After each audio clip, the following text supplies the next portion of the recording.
আর এই দিকে যদি একটু দেখাই তাহলে দেখতে পাচ্ছো যে একটা 12 মাসি থাই আমড়া গাছ। আসলে আমার বাগানে 2টা আমড়া গাছ আছে, ওই দিকে দেখতে পাচ্ছ, ওইটাও একটা, ওইটার ইতিহাসটা একটু পরে আমি বলছি। তো এটা হচ্ছে আমার 12 মাসি থাই আমড়া গাছটা, সবে মাত্র এনে লাগিয়েছি, এখনও ফুল আসেনি, ফলও আসেনি।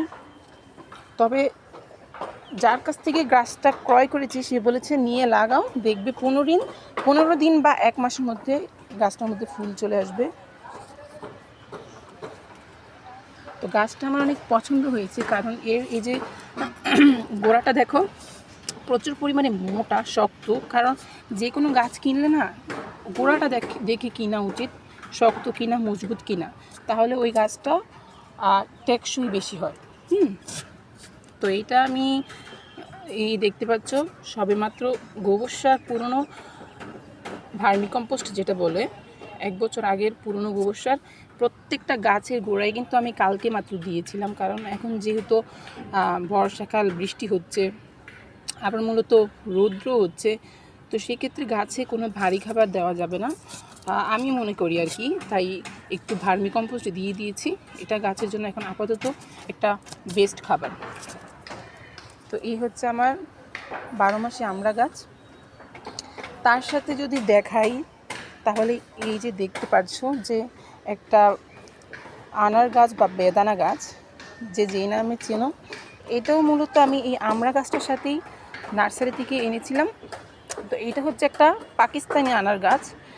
আপনারা অনেকেই কিন্তু জেনে থাকবেন যে পাকিস্তানি আনারটা অনেক বড় হয়, অন্যান্য আনারের তুলনায় এটা সবথেকে বেশি বড় সাইজের হয়।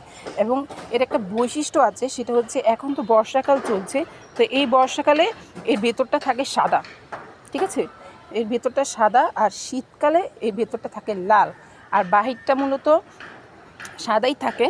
আর এর যে ভিতরে যে দানাগুলো বা কোষগুলো, এগুলো এক একটা অনেক বড় হয়, আর দেখতে পুরো মুক্তোর দানার মতো দেখতে, আর খেতেও অনেক প্রচুর পরিমাণে মিষ্টি। আর তার সাথে এর দানাগুলো খুব নরম।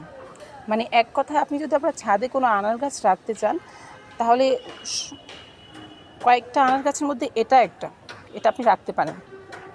এটার গ্রোথও খুব ভালো, গাছটা মোটামুটি বড় আছে, দেখুন,